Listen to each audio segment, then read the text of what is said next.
بقول لك يا معلم بصل. عينيا اؤمر. انا كنت مسافر صراحة كده، اه. ومعايا قرشين، وسمعت ان انت راجل بتعمل مشاريع وعايز اعمل مشروع.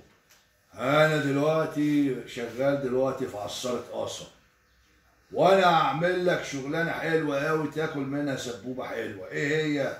هخليك تخش معايا في العصاره. بس القصب ده شغالة معلمة. ايوه، هتاكل من وراه سبوبه حلوه والصيف داخل. وبقول لك ايه، تمام.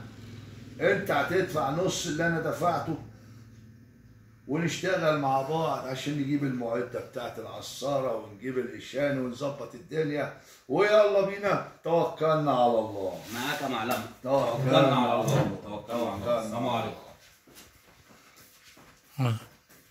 توكلنا على الله.